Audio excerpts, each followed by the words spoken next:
자, 우리가 지난 시간에는 왼손잡이 사사 에훗에 대해서 공부를 했죠.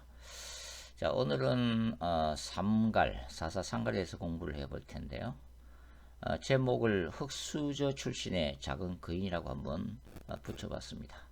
사사기 3장 31절에 나와 있죠. 사사기 3장 31절을 함께 보도록 하겠습니다. 사사기 3장 31절 말씀. 에훗 후에는 아나세 아들 삼갈이 있어 소모는 막대기로 블레셋 사람 600명을 죽였고 그도 이스라엘을 구원하였더라. 다시 한번 읽어볼게요. 에훗 후에는 아나세 아들 삼갈이 있어 소모는 막대기로 블레셋 사람 600명을 죽였고 그도 이스라엘을 구원하였더라. 아멘. 자, 이런 상상을 한번 해보겠습니다. 자, 천국에서 우리 지난 시간에 공부했던 왼손잡이 사사 에훗이 예수님과 함께 이렇게 거닐다가 예수님께 이런 불평을 한다고 한번 가정해 보죠. 예수님, 저는 뭐 지금 천국에 있지만 그 지상에 남겨져 있는 저 성경, 특히 사사기를 보면 이 사사들에 대해서 기록을 하고 있잖아요. 근데 저는 사사기를 볼 때마다 좀 상처를 받습니다. 왜냐하면 여사사 더보라 같은 경우는 2장이나 기록하고 있잖아요. 그리고 기드온도 3장, 입다도 3장, 그리고 저기 삼손, 저 멀리 저기 있지만 삼손은 무려 4장이나 그 행적에 대해서 기록하고 있지 않습니까? 어떤 데는 좀 제가 상처를 받습니다. 저는 토탈 합쳐도 19절밖에 기록이 없어요. 좀 서운합니다. 그러면 예수님이 어떤 말씀을 하실까요? 예, 저 앞에서 저 천사들과 놀고 있는 상갈 봐라. 그는 단 한 절밖에 기록이 없다. 네가 그런 얘기하면 저기 상갈이 들으면은 상처받아. 저 땅 위를 봐라. 교회들을 봐라. 교회를 열심히 다니는 장로 군사들도 낙이 특배로 블레셋 군사 1000명을 죽인 삼손은 알아도 서모는 막대기로 600명이나 죽인 내종 삼갈은 기억하지 못하고 있지 않냐. 삼갈 그는 세상에서는 작은 자라도 내 앞에서는 큰 자였느니라. 그렇게 말씀하실 것 같아요. 자, 성경이 기본적으로 어떤 사람이나 사건에 대해서 많이 기록하고 있다는 것은 뭘 의미하고 있는 거죠? 그만큼 그 사람이 중요하다는 거죠. 그 사건이 대단히 중요하기 때문에 그렇게 많은 지면을 할애해서 기록을 하고 있는 거죠. 그러나 그럼에도 불구하고 짧다고 해서 가면 덜 중요하냐? 그거는 아니라고 생각합니다. 대표적인 케이스가 바로 요한복음 11장 35절이죠. 자, 나사로의 죽음 앞에서 보이신 그 예수님의 반응을 기록하고 있는 구절이죠. 어떻게 기록되어 있어요? 예수께서 눈물을 흘리시더라. 영어 성경을 보면은 얼마나 짧다는 것을 알 수 있죠. Jesus wept. Jesus wept. 예수께서 우셨다. 이렇게 기록하고 있습니다. 근데 이 짧은 구절은 사실상 많은 그 신학적인 메시지를 함축하고 있다는 것을 우리가 알고 있습니다. 잠시 후에 죽은 나사로를 예수님이 다시 살리실 건데 왜 이렇게 예수께서 눈물을 흘리셨는가 하는 거죠. 인류 조상의 죄악으로 인해 하나님과의 관계가 끊어졌습니다. 그래서 그 결과로 인간은 어떻게 되었어요? 육체적인 죽음을 경험할 수밖에 없었다고 하는 것이죠. 그것이 이 땅을 살아가는 모든 인간들의 비참한 실존 아니겠어요? 근데 예수님은 인간의 구원자로 오셨다고 하는 거죠. 그 구원자로 오신 예수 그리스도의 눈물과 통곡을 바로 Jesus wept. 사랑하는 나사로의 죽음 앞에서 예수님이 흘리신 눈물 속에 들어있다고 하는 것입니다. 그러니까 죽음으로 인해서 사랑하는 이들과의 이별을 할 수밖에 없는 그 가족들의 그 큰 슬픔의 공감하시는 예수님의 슬픔이죠. 그러니까 고통받는 인간 자체에 대한 그 긍휼하심에서 나오는 하나님 자신의 눈물이라고 하는 것입니다. 그러면 짧지만은 사실은 이 예수께서 우셨다라고 하는 이 구절 속에 포함되어 있는 그 함의는 굉장히 깊고 의미심장하다고 하는 것입니다. 자, 다시 이제 상갈 이야기로 돌아가 보죠. 자, 상갈에 대해 기록하고 있는 이 한 구절이야말로 사실 이 거룩한 전쟁 신학을 이 상대적으로 뚜렷하게 보여주고 있습니다.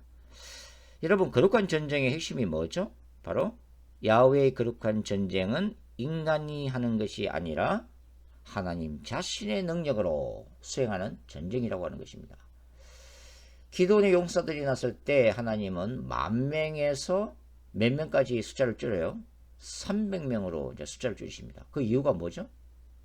인간이 스스로의 힘으로 승리했다고 교만할 수도 있기 때문에 하나님은 300명으로 숫자를 줄이신 것입니다.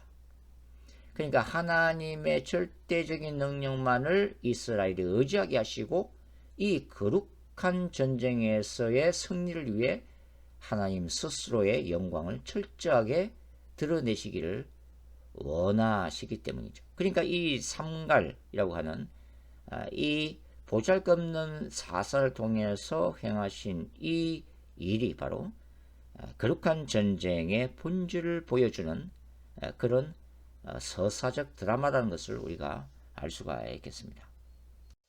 자, 사사기 기자가 이 삼갈의 행적을 어떻게 소개하고 있을까요? 31절 말씀을 다시 한번 읽어보겠습니다. 31절 말씀. 에훗 후에는 아낫의 아들 삼갈이 있어 소문의 막대기로 블레셋 사람 600명을 죽였고 그도 이스라엘을 구원하였더라. 여기 보면 삼갈은 에훗 후에 등장한 인물이라는 것을 알 수가 있죠. 그런데 이 사사기 4장 1절 또 한번 읽어보죠. 에훗이 죽은 후 이스라엘 자손이 또 여호와의 목전에서 악을 행하매. 그 다음에 뛰어넘어서 4절 읽어볼까요? 그때에 라비도세 아내 여선지자 드보라가 이스라엘의 사사가 되었는데, 자, 에훗 후에 일어난 사사가 누구죠? 여선지자 드보라. 근데 이 상갈이라는 인물은 바로 뭡니까? 에훗 후에는 아낫의 아들 삼갈이 있어, 이렇게 기록되어 있죠. 자, 그러니까 이 삼갈의 활동 시기는 아마도 에훗의 그 말기에, 그러니까 사사 드보라가 본격적으로 활동을 개시하기 전 어떤 그 혼란한 그 과도기, 그 혼란기에 잠시 나타나서 활동했던 인물이라는 것을 우리가 알 수가 있는 거죠. 자, 그러면 그 시대는 어떤 상황 속에 있었을까요? 상갈 활동했던 시대는 어떤 시대였을까요? 사사기 이제 5장을 보시면은 어떤 기록이 나타나 있냐면, 이 사사기 5장을 우리가 드보라의 노라고 부르는데, 이 드보라의 노래 속에 그 시대상이 잠깐 언급이 되어 있습니다. 사사기 5장 6절 말씀을 찾아서 한번 읽어보죠. 사사기 5장 6절 말씀을 읽어보겠습니다. 아낫의 아들 삼갈의 날에 또는 야엘의 날에는 대로가 비었고 길의 행인들은 오솔길로 다녔도다. 자, 이 구절에서 우리가 유추할 수 있는 것은 뭐냐면, 이때가 고통받던 때인데, 그러니까 이 상갈의 날이라고 하는 것은 블레셋에게 고통받던 때고, 이 야엘의 날은, 이 야엘은 이제 이 드보라의 이 거룩한 전쟁 과정에서 나타난 굉장히 용감한 여성이죠. 즉 대장 시세라를 갖다가 이제 암살하는 아주 용감한 그 여성으로 나타나고 있는데, 이 야엘의 날은 이 사사 에훗이 죽고 난 후에 가나안 땅 야빈에게 유리당한 그 환난의 때를 의미하고 있는 거죠. 그러니까 이 시기는 한마디로 무법천지였다고 하는 것입니다. 그러니까 큰 길조차도 마음대로 다닐 수 없었던 그런 시기, 뭐 요즘 말로 표현하면은 치안부재 상황 속에서 뭐 깽단이 판을 치고 납치, 강간, 폭행과 약탈이 난무했던 때라는 그런 의미라고 하는 거죠. 그러니까 사람들이 이런 블레셋 족속이라든지 또 가난 이 야빈 군대라든지 또 그 사이에서 일어난 이런 어떤 폭력배 뭐 이런 그런 사람들의 눈치를 살피면서 좁고 좁은 골목길로 숨을 죽여 통행하는 그런 시기였다고 하는 거죠. 자, 이런 시대에 하나님이 한 구원자를 일으켰었다고 하는 것입니다. 바로 상갈입니다. 상갈. 자, 학자들은 이 삼갈이라고 하는 이름이 정통적인 유대인의 이름은 아니라고 보고 있습니다. 그 말은 삼갈이 이방인 출신이었다고 하는 거죠. 자, 재미있는 것은 뭐냐면 오늘 사사기 이 31절에 삼갈을 뭐라고 소개하고 있어요? 아낫의 아들 삼갈이다. 이렇게 기록을 해놓고 있습니다. 아낫의 보통 보면은 이제 아비의 이름이 나오죠. 그런데 이 아낫이라고 하는 이름이 무엇을 의미하느냐? 이 아낫이라고 하는 것은 그 당시에 굉장히 유명한 이름이죠. 바로 여신 아스다롯의 다른 이름입니다. 이 아스다롯은 이 가난 족속이 섬겼던 태양과 번개의 신 바알의 와이프죠. 바알의 아내였습니다. 그러니까 이 아낫의 아들이라고 하는 이것은 하나의 별칭이라고 볼 수가 있는데 그것은 아마도 삼갈이 어릴 때에 그의 부모에 의해서 이 삼갈이 이방의 여신 아낫에게 바쳐진 그런 아이였다는 것을 짐작을 할 수가 있습니다. 그러니까 그의 부모가 어떤 사람이었다고 하는 거예요? 철저한 바알과 아나 숭배자였다는 것을 엿볼 수가 있는 거죠. 우상 숭배자였다고 하는 거죠. 그러니까 영적으로 삼갈은 사탄에게 바쳐졌던 그런 인물이라고 하는 것입니다. 이렇게 이런 과정에서 이 자라났던 삼갈이 언제 어떤 계기로 이스라엘 하나님 야훼를 만났는지 구체적인 기록은 없습니다. 중요한 것은 뭐예요? 오늘 이 한 절이 말하는 것은 그가 이스라엘의 사사가 됐다고 하는 거죠. 사사로 하나님께 쓰임을 받았다고 하는 것입니다. 하나님이 이런 사람을 선택하셨다고 하는 거죠. 사용하셨다고 하는 거죠. 그래서 삼갈이 이스라엘을 구원했다 하는 사실입니다. 자, 그의 직업은 여기엔 소모는 막대기로 나와 있기 때문에 아마도 농부로 추정이 됩니다. 이 소모는 막대기는 이 소를 치는 막대기거나 또는 소를 사용해서 밭을 가는 농기구를 의미하고 있거든요. 그러니까 이런 허잡한 도구로 삼갈은 블레셋 사람 600명을 죽임으로써 이스라엘을 구원했다고 하는 것입니다. 자, 이 블레셋이란 말은 원래 이제 히브리어 필리스티아에서 파생된 거죠. 그래서 블레셋을 필리스틴스 오늘날 이 팔레스타인의 그 말의 그 어원이 이제 되게 되는데요. 자, 이 블레셋 족속은 이 가나안 족속 중에서 역사적으로 보면 이스라엘을 가장 많이 괴롭혔던 그런 강적이었죠. 역사학자들의 주장에 따르면 이 블레셋은 원래 그 해양 민족으로 저 그리스 쪽에서 살다가 이 가나안 땅으로 그 이주해서 정착했다고 보고 있습니다. 이 블레셋은 이 5성읍을 중심으로 하죠. 가사, 아스돗, 아스글론, 가드, 그리고 에글론. 이 5개 도시를 중심으로 형성된 일종의 부족 연명체였습니다. 이들은 비옥한 이 블레셋 평원을 차지하고 있었고 철기 무기를 사용했던 그런 민족이었습니다.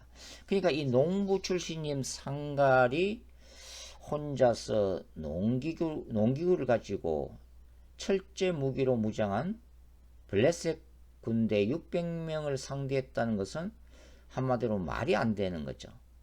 그러니까 이것은 기적이었다고 볼 수밖에 없습니다. 그래서 이 야훼의 거룩한 전쟁이 바로 이 상가를 통해서 두드러지고 있다고 하는 거죠. 자, 상가를 이 미미한 흙수저 출신으로 보는 이유가 여기에 있다고 하는 거죠. 그의 직업이나 그의 출신이나 이런 모든 것들이 이 상갈은 다른 사사들과는 또 다르다고 하는 거죠.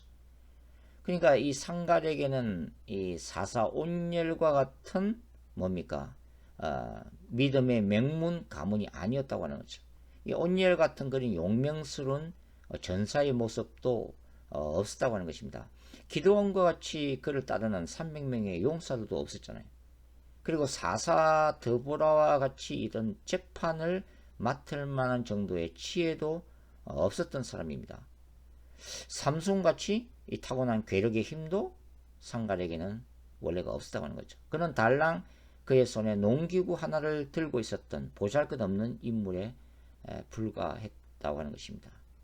이런 삼가를 하나님이 어느 날 하늘에 능력을 부어주셔서 인간이 상상할 수 없는 놀라운 일을 행했다고 하는 거죠.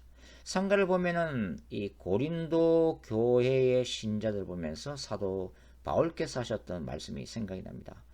고린도전서에 있는 말씀인데요. 고린도서 1장에 이제 이런 말씀이 있죠. 형제들아 너희를 부르심을 보라. 육체를 따라 지혜 있는 자가 많지 아니하며. 자, 고린도 교회 성도들이 이렇다고 하는 거죠. 능한 자가 많지 아니하며 문벌 좋은 자가 많지 아니하도다. 그러나 하나님께서 세상에 미련한 것들을 택하사 지혜 있는 자들을 부끄럽게 하려 하시고 세상에 약한 것들을 택하사 강한 것들을 부끄럽게 하려 하시며 하나님께서 세상에 천한 것들과 멸시받는 것들과 없는 것들을 택하사 있는 것들을 폐하려 하시나니 이는 아무 육체라도 하나님 앞에서 자랑하지 못하게 하려 하심이라. 너희는 하나님께로부터 나서 그리스도 안에 있고 예수는 하나님께로부터 나와서 우리에게 지혜와 어려움과 거룩함과 구속함이 되셨으니 기록된 바 자랑하는 자는 주 안에서 자랑하라 한가 같게 하려 함이니라. 자, 고린도 교회의 성도들이 자랑할 게 전혀 없는 가난하고 학식도 없고 또 출신도 없고 그 사회 로마 세계의 하층민들에 불과한 그런 성도들이었다고 하는 거죠. 근데 이 상갈이 딱 이 말씀에 적합한 바로 인물이 상갈이라고 하는 것입니다. 하나님은 상갈같이 이 지혜 없는 자, 또 능력이 없는 자, 문벌이 좋지 아니한 자를 택하사 하나님의 일을 하셨다고 하는 거죠. 하나님은 상갈같이 어찌 보면 미련한 사람, 세상에 약한 사람, 멸시받고 없는 이런 사람을 택해서 거꾸로 당시의 철기 문화로 무장한 강력한 블레셋같이 강한 자들을 부끄럽게 하셨다고 하는 거죠. 굉장히 놀라운 얘기 아닙니까? 상갈은 흙수저 출신일지라도 하나님은 그의 신분과 관계없이 하나님이 그를 구원의 도구로 아름답게 사용하셨다 하는 것이 얼마나 저와 여러분에게 힘이 되는지 모르겠습니다. 이런 걸 보면 우리가 달란트 비유가 이제 또 생각이 나죠. 어떤 분들은 하나님이 자신에게 주신 재능이 없다고 이제 불평하기도 하지 않습니까? 그러니까 다른 사람들은 5달란트를 줬는데 다른 사람에게는 10달란트씩이나 주셨는데 왜 하나님은 나에게는 1달란트밖에 주시지 않았을까? 그렇게 또 낙심하고 절망하는 분들도 있습니다. 그런데 이 하늘의 상급은 달란트의 절대적인 숫자에 있는 것이 아니죠. 자신이 얼마나 많은 달란트를 받았는가에 있는 것이 아니라 자신이 받은 달란트로 얼마나 남겼는가에 달려있다고 하는 것입니다. 그러니까 10달란트를 받았지만 많은 재능을 받았지만 또 5,000명, 10,000명이나 되는 큰 교회를 목회하게 되었지만 만일 착하고 충성된 종으로 달란트를 열매를 남기지 못하면 어떻게 돼요? 그것은 책망밖에 없다고 하는 거죠. 비록 한 달란트밖에 받은 것이 없다 할지라도, 나에게 부족한 것이 많다고 할지라도 내가 그 한 달란트를 가지고 최선을 다해서 감사함으로 감당할 때 어느 누가 상급이 더 크겠어요? 재능이든 환경이든 은사든 그 무엇이든 하나님이 적게 준 사람에게 많은 것을 요구하지는 않으십니다. 한 예로 북한 하늘 아래, 우리 북한 동포들 한번 생각해 보세요. 그 혹독한 상황 속에서 지금도 예수에 대한 그 신앙을 붙들고 있는 사람들이 있습니다. 그것은 바로 목숨을 걸고 하는 거죠. 이런 북한의 형제 자매들에게 하나님이 모세와 엘리야, 바울 같은 엄청난 사역을 원하실까요? 그 믿음 하나만 끝까지 붙들고 있어도 하늘의 상급이 클 것이라고 저는 생각하고 있습니다. 그래서 저는 이 다른 강력한 사사들과 비교하면 이 보잘것없는 가문 출신인 사사 삼갈의 행적 속에 거룩한 전쟁 신학이 역설적으로 더 강하게 드러난다고 보고 있는 거죠. 야훼의 거룩한 전쟁은 인간의 능력이나 인간의 경험이나 인간의 지혜에 있는 것이 아니라 바로 하나님께 달려있다고 하는 것입니다. 여러분, 그 목동인 다윗이 블레셋의 전사인 골리앗과의 싸움에서 그가 외쳤던 말을 보면 다윗이 이 오래된 거룩한 전쟁 신학을 이미 알고 있었고 다윗이 거룩한 전쟁 신앙 그 자체를 소유하고 있었음을 우리가 알 수가 있습니다. 바로 사무엘상 17장 얘기죠. 45절부터 47절까지를 제가 여러분들 읽어 드릴게요. 다윗이 블레셋 사람에게 이르되 너는 칼과 창과 단창으로 내게 나오거니와. 그 다음에 다윗이 뭐라고 얘기해요? 나는 만군의 여호와의 이름. 자, 만군의 여호와의 이름. 이 만군의 야훼가 뭐죠? 하늘과 땅의 모든 구대의 주제자는 뜻이죠. 만군의 여호와 이름, 곧 네가 모욕하는 이스라엘 군대의 하나님의 이름으로 내게 나아가노라. 거룩한 전쟁 신학이죠. 오늘 여호와께서 너를 내 손에 넘기시리니. 누구누구를 누구 손에 넘기다. 몇 번 말씀드렸죠? 거룩한 전쟁 신학의 전형적인 표현 방법이죠. 너를 내 손에 넘기시리니 내가 너를 쳐서 네 목을 베고 블레셋 군대의 시체를 오늘 공중의 새와 땅의 들짐승에게 주고 온 땅으로 이스라엘에 하나님이 계신 줄 알게 하겠고. 자, 이 부분이 바로 홍해 갈라질 때도 똑같은 말씀을 하죠. 하나님이 내가 이 애국 군대를 통해서 영광을 받으리라고 한 거죠. 그래서 거룩한 전쟁의 신학의 궁극적인 목적은 뭡니까? 하나님이 영광 받으시는 거죠. 또 이스라엘의 구원하심이 칼과 창에 있지 아니함을 이 무리에게 알게 하리라. 전쟁은 여호와께 속한 것인즉 그가 너희를 우리 손에 넘기시리라. 거룩한 전쟁 신학의 핵심을 담고 있는 바로 구절이죠. 자, 고대의 전쟁은 신들의 전쟁으로 알려져 있습니다. 따라서 하나님은 이 아낫의 아들 삼갈에게 놀라운 능력을 주셔서 역설적으로 바알과 여신 아낫을 숭배했던 블레셋 군대를 심판하셨다고 하는 것입니다. 자, 여기서 우리가 또 배울 게 있죠. 우리의 내면 속에 있는 고민. 내가 무엇을 할 수 있을까? 내가 이 나이에 뭘 할 수 있을까? 내가 이 처지에, 이 상황 속에서 내가 무엇을 할 수 있을까? 하나님을 위해서 뭘 할 수 있을까? 내 가족을 위해서 뭘 할 수 있을까? 교회 공동체를 위해서 무엇을 할 수 있을까? 많은 고민들을 하기도 합니다.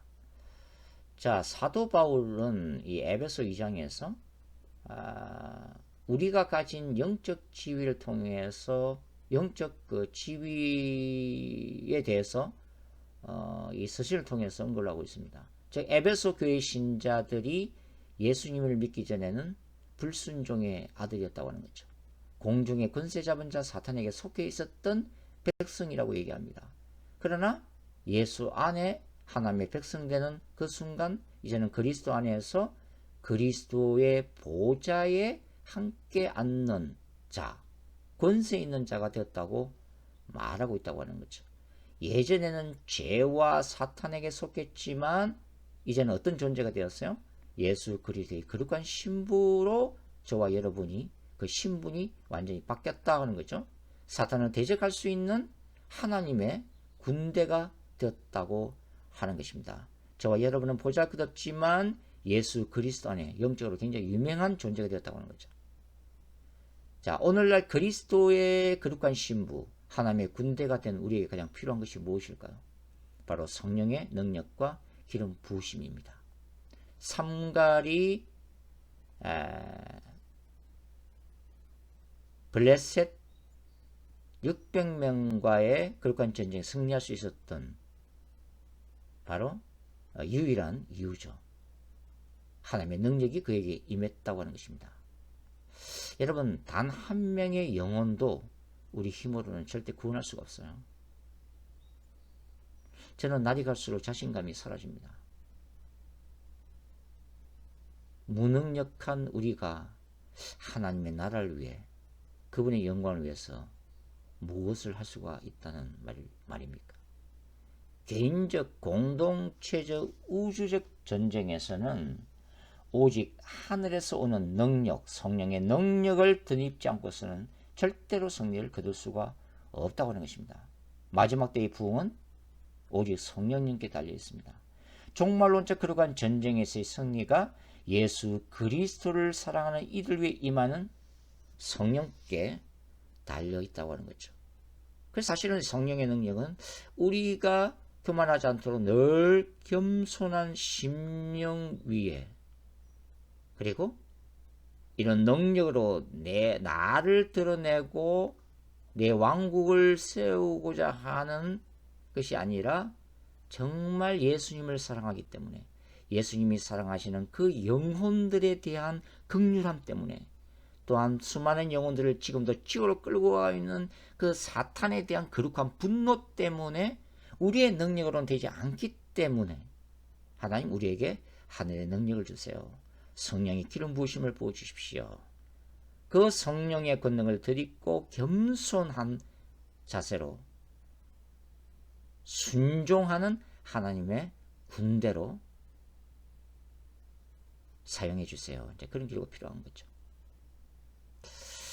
자, 오늘 사사상가를 다시 한번 정리해 보겠습니다. 삼갈은 단 한 절밖에 기록이 없습니다. 그러나 그가 이 600명과의 거룩한 전쟁에서 승리함으로써 이스라엘은 짧은 기간이나마 구원을 받았습니다. 이 단 한 절에 나와 있는 이 전쟁 기록 외에 그 외의 상갈이 남은 생애 동안 무엇을 하며 살았는지, 어떻게 살았는지 기록이 없습니다. 바람같이 나타났다가 바람처럼 사라진 사사가 상갈이에요.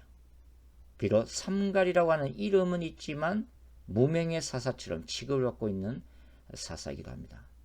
그러나 그는 작은 거인과 같은 소중한 사사임에는 틀림이 없습니다.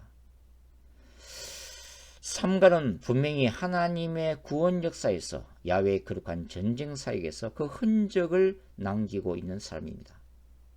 바울께서 그의 몸에 그리스도를 위한 스티그마, 복수형으로는 스티그마타죠. 흔적들. 자, 예수님을 따르는 거룩한 흔적이 있다고 갈라디아서 6장 17절에서 말한 바가 있습니다. 사사상갈 또한 한 절이나마 분명하고도 거룩한 흔적을 남기고 있습니다. 자, 그러면 저와 여러분은 어떤가 하는 거죠. 우리는 그런 흔적을 남기고 이 땅을 떠날 수 있는가 하는 것입니다. 하나님의 나라 그리스도의 이름과 영광을 위해 싸우다 남긴 그런 흔적이 있을까요? 그리고 그런 흔적을 남길 수가 있겠습니까? 나는 조용필 씨의 노래 킬리만자로의 표범에 나오는 가사를 좋아합니다. 먹이를 찾아 산기슭을 어슬렁거리는 하이에나를 본 일이 있는가? 짐승의 썩은 고기만을 찾아 헤매는 산기슭의 하이에나. 나는 하이에나가 아니라 표범이고 싶다. 산정 높이 올라가 굶어서 얼어 죽는 눈 덮인 킬리만자로의 그 표범이고 싶다. 자고 나면 위대해지고 자고 나면 초라해지는 나는 지금 지구의 어두운 모퉁이에서 잠시 쉬고 있다. 야망에 찬 도시의 그 불빛 어디에도 나는 없다. 이 큰 도시의 복판에 이렇듯 철저히 혼자 버려진들 무슨 상관이랴. 나보다 더 불행하게 살다간 고란 사나이도 있었는데 바람처럼 왔다가 이슬처럼 갈 순 없잖아. 내가 산 흔적일랑 남겨둬야지. 한 줄기 연기처럼 가뭇없이 사라져도 빛나는 불꽃으로 타올라야지. 묻지 마라. 왜냐고. 왜 그렇게 높은 곳까지 오르르 애쓰는지 묻지를 마라. 고독한 남자의 불타는 영혼을 아는 이 없으면 또 어떠리. 저와 여러분이 주님의 영광을 위해서 이 땅에 작고 소중한 흔적을 남기기를 소원합니다. 우리 다음 시간에는 우리 여자사사 드보라 함께 공부하도록 하죠. 수고하셨습니다. 다음 시간에 뵙겠습니다.